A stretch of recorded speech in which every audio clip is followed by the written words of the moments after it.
السلام علیکم جی، دادا پوتا شو کے نئے ایپیسوڈ کے ساتھ آپ کی خدمت میں حاضر ہیں۔ جیسا کہ آپ کو پتہ ہے کہ 1.5 دہائی سے یہ سیکھنے سکھانے کا عمل، ایک دوسرے کو بتانے کا عمل جو ہے وہ جاری ہے۔ میرے آقا صلی اللہ علیہ وآلہ وسلم نے فرمایا کہ اگر آپ کو ایک لفظ بھی آتا ہے تو وہ دوسرے کو سکھاؤ، اور ہم اپنے آقا کی یہ سنت تازہ کیے ہوئے۔ ہم کوئی تمام موضوعات کے اوپر کوئی جیک آف آل یا حرف آخر نہیں ہے، لیکن جو ہمیں معلوم ہے وہ ہم آپ تک پہنچا کے مرنا چاہتے ہیں۔ یہی انسان اور جانور کے اندر فرق ہوتا ہے۔ انسان جو ہے وہ اپنا علم جو ہے یا اپنے تجربات جو ہیں وہ اپنی اگلی نسل تک منتقل کروا کر کے اس دنیا سے جاتا ہے۔ تو آج کا آپ اپنے آڈیو اور ویڈیو میسیجز بھیجتے ہیں ہمیں، جن کو ہم اپنے پروگرام میں شامل کرتے ہیں۔ میسیج ریکارڈ کرانے سے پہلے اپنا تھوڑا سا تعارف کروا دیا کریں، 1-2 لفظی کا تو زیادہ مناسب ہوگا۔ میں فلاں ہوں جی، فلاں جگہ سے بول رہا ہوں، یہ کام کرتا ہوں، آپ سے یہ سوال پوچھنا ہے، ایسے کر کے شروع کر لیں میسیج۔ تو اگر ویڈیو میسیج ہو تو کیا ہی بات ہے، آپ کی بھی چہرہ سارے لوگ دیکھیں دادا پوتا شو کے لسنرز کا۔ تو پہلا میسیج جی۔ السلام علیکم دادا جی، میں بابر علی بات کر رہا ہوں ضلع شیخ پورہ سے، اور میرا پروفیشن ہے ٹیچنگ پرائمری لیول پہ گورنمنٹ آف پنجاب کی طرف سے۔ آپ کا میسیج تو شامل ہو گیا بابر بھائی، آپ ایک سے زائد میسیج بھیجنے سے اعتراض کیا کر۔ میرا سوال یہ ہے کہ سر فنڈامنٹل انالیسس کے لیے بیسٹ بکس آپ کون سی پریفر کرتے ہیں، اور کون سی آپ بکس ریکمینڈ کرتے ہیں، اور اگر ان میں کوئی اردو کنٹینٹ میں ہو؟ آپ کا پروگرام تو ماشاءاللہ ہے ہی بہت اچھا پروگرام ہے آپ کا، وہ بھی کافی ہیلپ فل ہوتا ہے اس مسئلے میں، لیکن اگر کوئی ڈیٹیل میں جاننا چاہے fundamental analysis of stock market اور اینی کموڈٹی ایکسچینج ETC، تو اس کے لیے فنڈامنٹل انالیسس کے لیے کون سی بکس ہیں جو آپ ریکمینڈ کریں گے؟ اردو میں بھی اور انگلش میں بھی اگر ہیں تو پلیز گائیڈ۔ دیکھیے، اردو میں تو ایسی کوئی قباحت کو کرنے کو تیار نہیں ہے، کیونکہ ہمارے ہاں یہ ہے کہ اگر جو بات مجھے پتہ چل گئی ہے وہ میں کسی کو اور کو کیوں بتاؤں۔ دوسری بات یہ کہ ہمارے ہاں اردوائزیشن آف نالج جو ہے وہ بہت پہلے ختم کر دی گئی تھی، 90 کی دہائی میں ختم کر دی گئی تھی۔ پہلے ہوتا تھا کہ کوئی اچھا تھیری آتی ہے، کوئی اچھی فلاسفی آتی ہے۔ IT کے آنے کے بعد نا ہمارے لوگ اتنے زیادہ اپنے آپ کو انگلش سے جوڑ لیا انہوں نے کہ اس کا اب ہم نہیں کر پاتے، نہیں کرنا پسند کرتے، اس کو انگلش میں ہی لرن کرتے ہیں، چونکہ اس کی ایک انٹرنیشنل ایکسپوجر ہو جاتا ہے اور پھر باہر جا کے جاب کرنے کے اندر آسانی ہو جاتی ہے۔ انگریزی کی کتابیں بہت زیادہ ہیں اس وقت، میں کوشش کروں گا کہ ان میں سے کوئی چیدہ کتب جو ہے وہ بتاؤں، لیکن اس کے اندر پاکستانی پرسپیکٹیو نہیں ہوگا، انٹرنیشنل پرسپیکٹیو ہوگا، یا اسٹاک مارکیٹ کی اوور آل وہ ہوگی۔ پھر بعض لوگوں کا شکوہ آ جاتا ہے کہ جناب یہ تو پاکستان کے حالات سے لگا ہی نہیں کھاتی، تو یہ ہے جی۔ تو میں آپ کو آئی ول لیٹ یو نو، اگلے پروگراموں کو آپ سنتے رہیے، میں آپ کو بتاؤں گا انشاءاللہ۔ السلام علیکم سر۔ سر میں آپ کا پاٹا پرانا فین ہوں، میں تب سے دادا پوتا شو سن رہا ہوں جب سے یہ LCCI میں ہوتا تھا۔ میں ادھر آپ کے اسٹوڈیو بھی آپ سے ملنے بھی آیا تھا، لیکن آپ نے ملے تھے وسیم صاحب سے ملاقات ہوئی تھی۔ تب سے لے کے آج تک میں نے شاید ہی آپ کا کوئی پروگرام چھوڑا ہو۔ اور سر تب تو یونیورسٹی کا زمانہ تھا، تب تو اتنے پیسے نہیں ہوتے تھے، تو اسٹاک مارکیٹ میں انویسٹ نہیں کیا۔ پچھلے 3 سال سے آپ کے کہنے پہ اپنی ساری سیونگز جو ہیں وہ اسٹاک مارکیٹ میں ہی کر رہا ہوں۔ تو سر باقی شیئرز تو ٹھیک صحیح پرفارم کر رہے ہیں، لیکن PSO میرے پاس کوئی 12-14 ہزار لے بیٹھا ہوں میں 170 کی ایوریج پہ، وہ اب 120 پہ آیا ہوا، تو وہ ڈیویڈنڈ بھی کوئی خاص نہیں دیتا، اور اس نے پورے پورٹ فولیو کا پٹھا بٹھا دیا۔ تو میں نے آپ سے یہ ایڈوائس لینی تھی کہ کیا میں اس کی ایوریج بہتر کروں، یا جو جیسے بینکنگ کے سٹاکس یا ہپکو کیپکو وغیرہ یا ملت ٹائپ کے شیئر جو اچھا ڈیویڈنڈ دیتے ہیں ان میں انویسٹ کرتا جاؤں، اور اس کو اس کے حال پہ چھوڑ دوں۔ ویسے میں نے سر آپ ہی کے کہنے پہ اپنا CDC کا انویسٹر اکاؤنٹ بھی بنایا ہوا ہے، اور سارے شیئر اسی میں ٹرانسفر کرتا ہوں منتھلی بیسس پہ جو بھی خریدتا ہوں، تو کائنڈلی اس پہ رہنمائی کر دیں۔ دیکھیے، اس میں لگنی ہے آپ کی کمیٹی، اس میں نکلنی ہے آپ کی کمیٹی، اس میں لگنا ہے آپ کا فلوک۔ یہ جو IMF کے ساتھ ہماری ڈیل پھنسی ہوئی ہے، آپ اس کے تھرو ہونے کا انتظار کر لیں. جہاں پہ آپ نے اتنا صبر کیا ہے آپ اس کے تھرو ہونے کا انتظار کر لیں. آئی ایم ایف نے جو ہے وہ فنڈ جو ریلیز کرنے ہیں اس نے یا ہمیں جو پیکج تھرو ہونا ہے اس کے تحت ہم نے یہ جو پاور کا جو ڈیٹ ہے انرجی سیکٹر کا جو ہمارا ڈیٹ ہے اس کو بھی ہم نے اگر ختم نہیں کرنا تو آدھا ضرور کرنا ہے, اور حکومت نے ان کو ادائیگیاں کرنی ہیں, اور اگر حکومت نے ادائیگیاں کرنی ہیں تو ان شیئرز کو پیسے ملنے ہیں. اب دیکھیے یہ ہو سکتا ہے کہ شیئر کی ویلیو جو ہے وہ ہو 25 روپے اور سال کے 28 روپے وہ پرافٹ دے چکا ہو, یہ کہیں ہو سکتا ہے, لیکن یہ پاکستان کی مارکیٹ میں ہو رہا ہے نا یار, ٹھیک ہے نا. تو اس لیے کیونکہ پاور سیکٹر کو کچھ ادائیگیاں کرنے کو آئی ایم ایف نے کہا تھا اور حکومت نے کی بھی ہیں. یہ آئی ایم ایف والی ڈیل اگر ہو جائے نا تو پھر آپ یہ کنورشن کرنے کا کر لیجئے گا, ٹھیک ہے, لیکن اس سے پہلے آپ اس پہ رک جائیے. ہاں اگر آپ مزید اس کو نہیں کرنا چاہ رہے, اوپر نہیں بڑھانا چاہ رہے, تو کم از کم رک ضرور جائیے اس کے اوپر. اگلا سوال جی. السلام علیکم دادا جی, ذرا بتا دیجئے کہ میں قومی بچت کے بجائے یو بینک میں پیسے رکھنا چاہتا ہوں کیونکہ ان کا ریٹ پروفٹ ریٹ جو ہے وہ بہتر ہے. تو مجھے بتا دیجئے کہ آیا یہ سیف رہے گا, یہ جو مائکرو فائنانس بینکس ہوتی ہیں ان کی جو کریڈیبلٹی ہے وہ بھی ٹھیک ہے, قومی بچت کے بجائے ان میں پیسہ رکھا جا سکتا ہے؟ دیکھیں یو بینک جو ہے وہ یو فون والوں کا ہے. جب لانچ کیا تھا تو ہر جگہ کے اوپر اس کا سٹال, ہر آپ پی ٹی سی ایل کے اس میں جاتے تھے تو ہر جگہ کے اوپر ان کا ایک کاؤنٹر بنا ہوتا تھا. اس کاؤنٹر کے اندر جو تھے وہ انہوں نے خواتین بٹھائی ہوتی تھیں. اب آپ جائیں تو وہاں پہ آپ کو بس کاؤنٹر تو بنا ہوا ہے لیکن بیٹھا بٹھا اس پہ کوئی نہیں ہوتا اور الو بول رہے ہوتے ہیں اس کاؤنٹر کے اوپر. تو بینک کو جس فین فیئر سے لانچ کیا گیا تھا اس طرح یہ چل نہیں پایا بہرحال بینک, ٹھیک ہے. اب آپ وہاں پہ اس وقت اگر آپ پی ٹی سی ایل کے کسٹمر سینٹر کے اندر جاتے تھے اس وقت, آج سے کوئی 4-5 سال پہلے کی میں بات کر رہا ہوں, تو اس وقت آپ کو سب سے زیادہ سٹاف جو تھا وہ یو بینک کا نظر آتا تھا. اب آپ کو یو بینک کا وہ کاؤنٹر ہی نظر نہیں آتا. پہلی تو بات یہ ہو گئی. دوسری بات یہ ہے کہ یہ افراط زر بڑھتا گھٹتا رہتا ہے اور یہ شرح سود گھٹتی بڑھتی رہتی ہے. آج کل چونکہ وہ 22% پہ گئی ہوئی ہے تو یہ بھی آپ کو 18% دے دیتے ہوں گے, میں بات کر رہا ہوں. لیکن سوچئے اگر سال کے بعد یا 2 سال جو کہ ہونا ہی ہے یہ شرح سود نیچے آنی ہے تو ان کا ریٹرن بھی نیچے آ جائے گا. نیشنل سیونگ کے اندر جو ریٹرن ہے اس کی گارنٹی آپ کو حکومت پاکستان کرتی ہے, ٹھیک ہے. وہ یہ نہیں ہوتا کہ 18 سے 10 رہ جائے یا 18 سے 7 رہ جائے, مطلب وہ ایک مستقل سی رکھتے ہیں, 8% ہو گیا, 10% ہو گیا, 12% ہو گیا, اس طرح کی حرکت کرتے رہتے ہیں. اگر آپ ایک ایفیشینٹ قسم کے بابے ہیں ٹھیک ہے نا, میری طرح کے سست آدمی نہیں ہیں, تو آپ یہ پھدکا کے اس کو ادھر لے گئے, اچھا وہاں پہ انٹرسٹ ریٹ کم ہونے لگا اس کو پھدکا کے ادھر لے آئے. پھر اگر آپ اس طرح کی حرکات کرنا چاہتے ہیں تو یقیناً کیجئے, لیکن اگر آپ میری طرح کے سست آدمی ہیں اور بیٹھے رہتے ہیں ایسے کر کے چیزوں کا انتظار کرتے رہتے ہیں, وہ چال یار کوئی گال نہیں, ٹھیک ہے نا. وہ ایک صاحب گرے ہوئے تھے نا سڑک کے اوپر, تو گاڑی والا آیا, اس نے ہارن شارن دیے, اٹھے, ٹھیک ہے, نہیں اٹھے. آخر میں اس نے پاس آ کے کہا, ٹھڈا مار کے کہا کہ اٹھ. اس نے کہا, آنکھیں کھول کے کہا کہ اچھا یہ میری ٹانگیں پکڑ کے سائڈ پہ رکھ اور تو گاڑی گزار کے لے جا.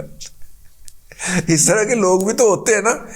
تو اگر آپ اس طرح کے ہیں تو پھر یہ حرکت نہ کریں, آپ کو ایک مستقل ملتا جا رہا ہے, کوئی بات نہیں. لیکن اگر آپ ایفیشینٹ قسم کے آدمی ہیں تو پھر ضرور کیجئے. یو بینک کو پیسوں کی ضرورت ہے, یو بینک کو کچھ ہونے کوئی نہیں لگا, اربے اس کے پیچھے ہیں, ہماری ہڈی کا آخری مک تک نچوڑ کے جائیں گے یہاں سے, ٹھیک ہے, کمائی کر کے جائیں گے, مفت میں یہ لائسنس لے لیتے ہیں اور اس کے بعد اس طرح کی حرکتیں کرتے ہیں. اگلا پیغام جی السلام علیکم رضی دادا صاحب, کیا حال چال ہے؟ میرا نام انور سعید اوان ہے اور میں ابو ظہبی میں ایک آئل فیلڈ کے اندر ملازم ہوں. واجبی سی تعلیم تھی, ایف ایس سی تھا, just simple F S C, اور لیکن اس کمپنی میں آ گیا اور پھر 27 سال میں کرتے کرتے